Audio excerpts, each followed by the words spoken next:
funding to house asylum seekers in hotel rooms is going to stop on September 30th. Now, that doesn't mean that the asylum seekers are going to go home. No.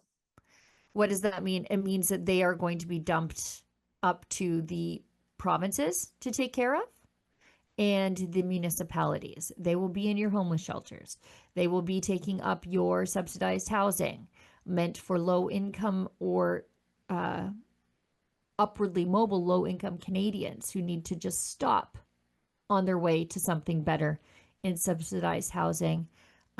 This is going to cause an even worse homelessness and poverty problem in this country, because these people who should not be in our country, who are here illegally, are now no longer housed by the federal government. They are going to be in the social housing market that is supposed to be helping Canadians who are here legitimately. I think this is, you can do one thing and stop the funding. But if you stop the funding, and I think you should, then you have to send these people back where they came from. They would never do that. Exactly. Like right now at the border, July will be the biggest month of people arriving at the legal port of entry. I think we are close to 3,000 people now with the number that I have. So if we didn't reach it, probably already. But those people, few of them would be turned back in the US. Most of them have family, and it would be family reunification.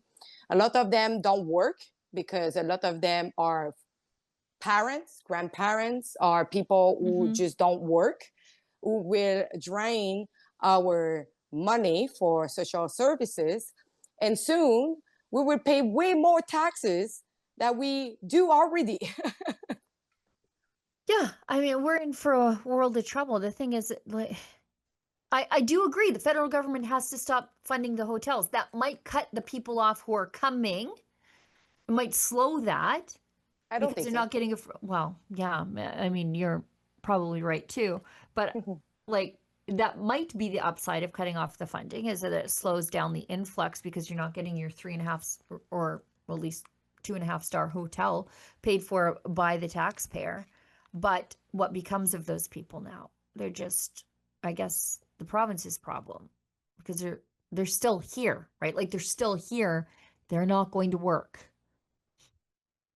And the thing is, some people will say, oh yeah, we stop the influx, but unfortunately I don't think so, because if they arrive in Canada and, example, they don't have any place to stay or they don't have the money for that, they would just jump in the US. It's just easy, just like, oh, but I would try in the US then. And just go in the US and work under the table and try to live with like 10 other people in a small apartment, because for them it's okay. There's no problem for them to live like 10 of them in a small apartment. Like, I saw that in other countries. It's not a problem, but this is a reality. And imagine the landowner or the owner of the place who have to deal with that. Yeah. I mean, and that's why Trump wanted the border closed, is because these people might self-deport now. The gravy train is done here, back to the United States. And who wants that? We need to send these people who are in our country illegally back wherever they came from. And they can try coming in the front door, or not, actually. Don't try coming in the front door, because you couldn't do it the first time. We don't want you.